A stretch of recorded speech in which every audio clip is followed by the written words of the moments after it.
একটি সংবিধান রাজনৈতিক দলিল।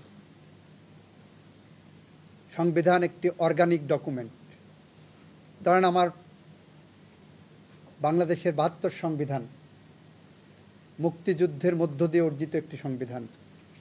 বিজয়ী শক্তি তারা বলে দিল যে আমার সংবিধান রচনার সাথে কারা থাকবে, আমার সংবিধানের রচনা কি হবে, এইটা কিন্তু বাংলাদেশের মুক্তিযুদ্ধে বিজয়ী শক্তি নির্ধারণ করে দিলেন। সেই অনুসারে পাকিস্তান সংবিধানের আওতায় নির্বাচিত সংসদ সদস্যগণ তারা বসে আমাদের সামনে একটা সংবিধান উপস্থাপন করে দিলেন।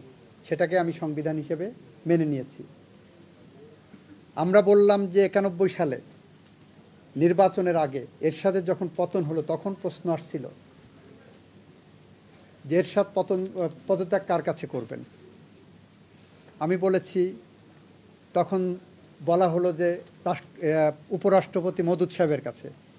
রাজনৈতিক দলগুলো বিজয়ী শক্তি গণতান্ত্রিক আন্দোলনে গণ অভ্যুত্থানে বিজয়ী শক্তি বলল যে না, আমরা এটা মানি না। তখন কিন্তু কোনো সনদ টনদ লাগেনি। রাজনৈতিক দলের মতৈক্যের ভিত্তিতেই নির্ধারিত হয়েছিল শাহাবুদ্দিন সাহেব অস্থায়ী রাষ্ট্রপতি হবেন। উনি বেঁকে বসলেন। উনি বললেন আমি চাকরি ছেড়ে যাব, আমাকে নিশ্চয়তা দিতে হবে, আমি এখানে আবার আসব। উনি পদত্যাগ করে সাধারণ জনগণের কাতারে গেলেন। সেখান থেকে তাকে উপরাষ্ট্রপতি করা হলো। তারপরে তার কাছে ক্ষমতা দিয়ে নির্বাচন করানো হলো।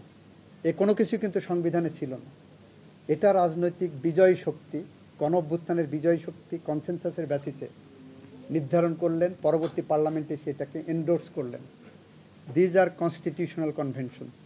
সুতরাং গণতন্ত্র যদি আমার বেসিক স্ট্রাকচার হয়, সেই গণতন্ত্রকে শানিত করার জন্য, ঋদ্ধ করার জন্য, উন্নত করার জন্য, সংরক্ষণ করার জন্য, সমৃদ্ধ করার জন্য যে কোনো পদক্ষেপই